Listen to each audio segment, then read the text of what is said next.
Chapter 23. A Strike for Liberty. One day my lady came down later than usual, and the silk rustled more than ever. "Drive to the Duchess of B's," she said, and then after a pause, "Are you never going to get those horses' heads up, York? Raise them at once, and let us have no more of this humoring and nonsense." York came to me first, while the groom stood at Ginger's head. He drew my head back and fixed the reins so tight that it was almost intolerable. Then he went to Ginger, who was impatiently jerking her head up and down against the bit, as was her way now. She had a good idea of what was coming, and the moment York took the rein off the terret in order to shorten it, she took her opportunity and reared up so suddenly that York had his nose roughly hit and his hat knocked off. The groom was nearly thrown off his legs. At once they both flew to her head, but she was a match for them, and went on plunging, rearing, and kicking in a most desperate manner. At last she kicked right over the carriage pole and fell down, after giving me a severe blow on my near quarter.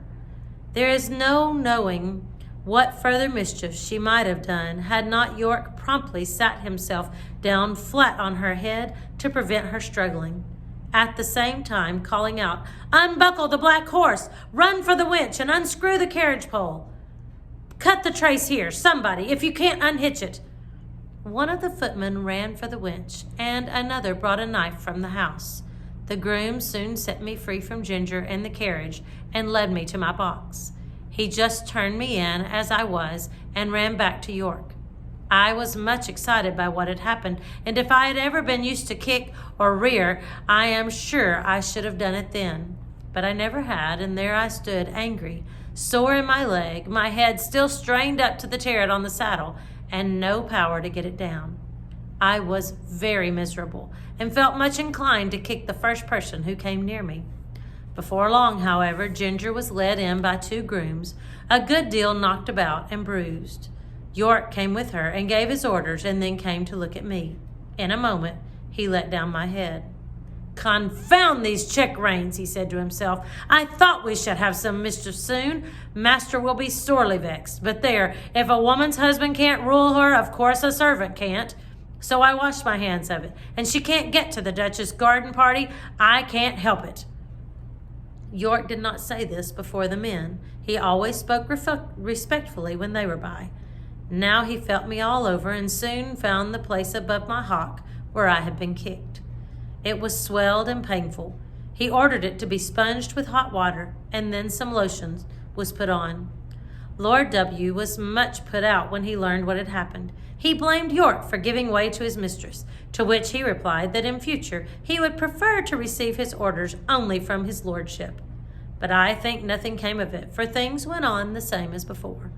I thought York might have stood up better for his horses, but perhaps I am no judge. Ginger was never put into the carriage again, but when she was well of her bruises, one of the Lord W.'s younger sons said he should like to have her. He was sure she would make a good hunter. As for me, I was obliged still to go in the carriage, and had a fresh partner called Max. He had always been used to the tight rein. I asked him how it was he bore it.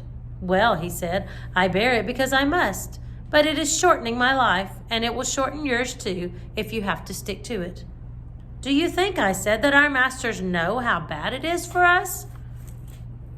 "I can't say," he replied, "but the dealers and the horse doctors know it very well. I was at a dealer's once who was training me and another horse to go as a pair.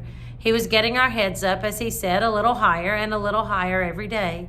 A gentleman who was there asked him why he did so. "Because," said he, "people won't buy them unless we do. The London people always want their horses to carry their heads high and to step high. Of course, it is very bad for the horses, but then it is good for trade. The horses soon wear up or get diseased, and they come for another pair." "That," said Max, "is what he said in my hearing, and you can judge for yourself." What I suffered with that rein for 4 long months in my lady's carriage, it would be hard to describe. But I am quite sure that, had it lasted much longer, either my health or my temper would have given way. Before that, I never knew what it was to foam at the mouth. But now the action of the sharp bit on my tongue and jaw and the constrained position of my head and throat always caused me to froth at the mouth, more or less. Some people think it very fine to see this and say, "What fine-spirited creatures!" But it is just as unnatural for horses as for men to foam at the mouth. It is a sure sign of some discomfort and should be attended to. Besides this, there was a pressure on my windpipe, which often made my breathing very uncomfortable. When I returned from my work, my neck and chest were strained and painful, my mouth and tongue tender, and I felt worn and depressed. In my old home, I always knew that John and my master were my friends. But here, although in many ways I was well treated, I had no friend. York might have known, and very likely did know, how that rain harassed me. But I suppose he took it as a matter of course that it could not be helped.